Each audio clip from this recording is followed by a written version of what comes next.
साल था 1983, जब इतिहास और रहस्य एक साथ टकराने वाले थे। गुजरात के डब्बी गांव के पास अरब सागर की गहराइयों में कुछ ऐसा छिपा था जिसे जानने के लिए वैज्ञानिकों की एक टीम 130 फीट नीचे समुद्र में उतरी। जैसे जैसे वे गहराई में उतरते गए, समुद्र का सन्नाटा उनकी धड़कनों को तेज कर रहा था। और फिर अचानक उनकी नजरों के सामने कुछ ऐसा आया जिसने उनकी सांसें रोक दी। बिना एक पल गंवाए वे तेजी से ऊपर लौटे। पानी से बाहर आते ही कांपते हाथों से उन्होंने अपने अधिकारी को फोन मिलाया। फोन की घंटी बजी और उधर से एक धीमी आवाज आई, लेकिन वैज्ञानिकों के पास जवाब देने के लिए शब्द नहीं थे। क्या देखा था उन्होंने जो उनके भीतर ऐसा भय पैदा कर गया था? जैसे जैसे वैज्ञानिक ने कांपती आवाज में अपने अनुभव को बयान करना शुरू किया, अधिकारी की सांसें भी थम गईं। आखिर ऐसा क्या देखा गया था समुद्र की गहराइयों में जिसने सबको हिला दिया? वह दृश्य जिसने उनकी रगों में बर्फ जैसी ठंड दौड़ा दी, वही था जो आज हमें एक खोई हुई नगरी की ओर ले जाता है। एक नगरी जो भगवान कृष्ण की थी, द्वारका। अरब सागर की उन गहराइयों में क्या है? वहां छिपे रहस्य क्या हैं? कुछ साल पहले उन्हीं गहराइयों में एक ऐसा रहस्य उजागर हुआ जिसने दुनिया को हैरान कर दिया। समुद्र के नीचे एक नगरी की परछाई दिखी, लेकिन यह कोई साधारण नगरी नहीं थी। यह नगरी भव्य थी, इतनी सुंदर और विशाल कि जिसने भी इसे देखा उसका दिल वहीं थम गया। ऊंची दीवारें, विशाल गेट, जिन पर की गई नक्काशी एक प्राचीन कहानी बयां कर रही थी। वहां महल थे, सड़कें थीं और एक पूरा शहर था जो आज के किसी भी आधुनिक शहर को चुनौती दे सकता था। सवाल अब यही था, यह नगरी यहां कैसे आई और यह कितनी पुरानी थी? वैज्ञानिकों ने वहां से पत्थरों के सैंपल लिए और जब उनकी कार्बन डेटिंग की गई तो जो सच सामने आया उसने सबको हिलाकर रख दिया। ये पत्थर महाभारत काल के थे। अब सवाल उठता है कि क्या यही नगरी महाभारत में वर्णित भगवान श्री कृष्ण की द्वारका है?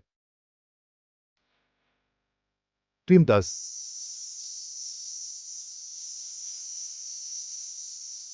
भागवत पुराण में वर्णित इस नगरी का क्या सच है?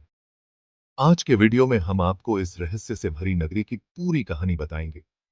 लेकिन उससे पहले कमेंट में जय श्री कृष्णा लिखना न भूलें। महाभारत के अनुसार जब श्री कृष्ण ने कंस का वध किया तो मथुरा में शांति लौटी, लेकिन कंस के ससुर जरासंध ने मथुरा पर 17 बार आक्रमण किया, जिससे मथुरा की प्रजा त्रस्त हो गई। भगवान श्री कृष्ण को इस दुख से मुक्ति दिलाने के लिए मथुरा छोड़ने का निर्णय लेना पड़ा। वे अपनी प्रजा के साथ 1200 किलोमीटर की दूरी तय करके अरब सागर के तट पर पहुंचे, जहां उन्होंने समुद्र के ऊपर एक नगरी बसाने का फैसला किया। यह नगरी द्वारका थी, जिसे भगवान विश्वकर्मा ने समुद्र देवता के आशीर्वाद से बसाया था। ये थी आज की द्वारका और बेट द्वारका। द्वारका आज दो हिस्सों में बंटी हुई है। एक है द्वारका और दूसरी है बेट द्वारका। बेट द्वारका अरब सागर में स्थित एक द्वीप है। 1930 में यहां खुदाई के दौरान कुछ अवशेष मिले थे जो एक खोई हुई नगरी का संकेत देते थे, लेकिन 1980 और 1990 के बीच डॉ. SR राव और उनकी टीम ने समुद्र की गहराइयों में वह अद्भुत नगरी खोज निकाली जिसका वर्णन महाभारत में किया गया है। जब इस नगरी का मापन किया गया तो यह 12 योजन यानी 153 किलोमीटर तक फैली हुई थी। ठीक वही जमीन जिसे समुद्र देवता ने श्री कृष्ण को द्वारका बसाने के लिए दी थी।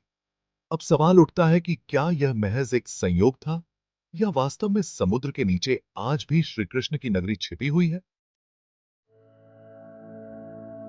इस रहस्यमय नगरी का इतिहास और इसके पीछे छिपी कथाएं आपको रोमांचित कर देंगी।